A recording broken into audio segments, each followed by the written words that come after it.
Hi hello welcome to HSB news. నేను మీ దాస్యం గౌతమి. మనం ఇప్పుడు ప్రజెంట్ హన్మకొండ జిల్లా కమలాపురం మండలం దేశరాజుపల్లి గ్రామంలో ఉన్నామండి. ఇక్కడ ఎన్నికల సమరం ముగిసింది. ఇక్కడ ఇండిపెండెంట్ అభ్యర్థిగా మిట్టపల్లి మహేశ్వర్ గారు గెలుపొందారు. ఒకసారి ఆమె గెలిచిన ఆనందం ఎలా ఉందో ఆమె మాటల్లోనే తెలుసుకుందాం. వారితో పాటు తన భర్త కుమారస్వామి గారు కూడా ఉన్నారు. మేడం, ముందుగా మా ఛానల్ తరపున మీరు గెలిచినందుకు హృదయపూర్వక అభినందనలు తెలియజేస్తున్నాము. Thank you. మీరెందుకు రాజకీయంలోకి రావాలనుకున్నారు? ఎందుకంటే ఊరు కోసం, ప్రజల కోసం. నేను ఆ ఊళ్ళోనే పుట్టి ఆ ఊళ్ళోనే పెరిగాను. ఊళ్ళో వారికి కొంచెం సేవ చేసే అవకాశం నాకు ఇచ్చినందుకు దేశరాజుపల్లికి ఏదో ఒకటి నా వంతు సహకారం ఉండాలని ఆ ఊరి ఆడబిడ్డగా ఇది అదృష్టంగా భావిస్తున్నాను. నేను మహేశ్వరి గారు, మీరు ఒక మహిళగా మరి మీ గ్రామంలో మహిళలకు ఎలాంటి చర్యలు తీసుకుంటారు? ఇప్పుడు ఊళ్ళో దేశరాజుపల్లి గ్రామంలో సీసీ ఫుటేజ్ ఎక్కడ లేవు. అది ఒకటి పెడతా.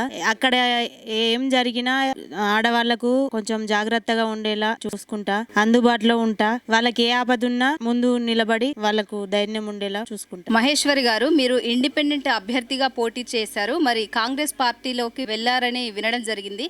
ఎందుకు కాంగ్రెస్ పార్టీలోకి వెళ్ళడం జరిగింది? ఎందుకంటే ఇప్పుడు దేశరాజుపల్లి గ్రామాభివృద్ధి కోసం కాంగ్రెస్ పార్టీకి చేరడం జరిగింది. అధికార పార్టీ కాబట్టి నా ఊరికి కొంచెం సహకారం ఉంటదని బల్మూరి వెంకటన్న ఆధ్వర్యంలో చేరడం జరిగింది. మా ఊరికి ఏ ఆపదున్నా ఎంత డెవలప్మెంట్ కోసం తను మాకు మాట ఇవ్వడం జరిగింది. అధికార పార్టీ కాబట్టి అందులో అన్న ఆధ్వర్యంలో చేరడం జరిగింది. కుమారస్వామి గారు, మీ భార్య ఎన్నికల్లో గెలవడం జరిగింది. మరి ఈ ఆనందాన్ని మీరు ఎలా పంచుకుంటారు? ఎంత మెజారిటీతో గెలవడం జరిగింది? దేశరాజుపల్లె గ్రామస్తులు, ఆడబిడ్డలు, అన్నదమ్ములు అందరూ భారీ మెజారిటీతో గెలిపించుకున్నారు. మా మిసెస్ అదే విధంగా 544 ఓట్ల మెజారిటీతో విజయోత్సవంగా సంబరంగా చేసుకున్నామని కోరుకుంటున్నాం. మహేశ్వరి, కుమారస్వామి గారు, మొట్టమొదట ఫస్ట్ మీరు గ్రామానికి అభివృద్ధి లక్ష్యంగా ఏమేం పనులు పెండింగ్ లో ఉన్నాయి? ఫస్ట్ మీరు ఏం చేయాలనుకుంటున్నారు? దేశరాజుపల్లె గ్రామానికి విద్యుత్ దీపాలు, సైడ్ డ్రైనేజీలు, బతుకమ్మ గద్దె, పిల్లలు యోగులు క్రికెట్ గ్రౌండ్ ఒకటి అడిగిన్లు, ఇంకోటి ఓపెన్ జిమ్ అడిగిన్లు. ఇవి చేయడానికి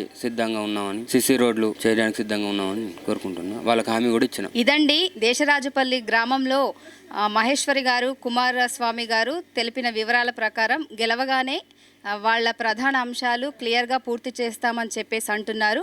మరింత సమాచారం కోసం చూస్తూనే ఉండండి హెచ్ఎస్బి న్యూస్. కెమెరామెన్ చెంగెల్లి నరేష్తో దాస్యం గౌతమి, హెచ్ఎస్బి న్యూస్.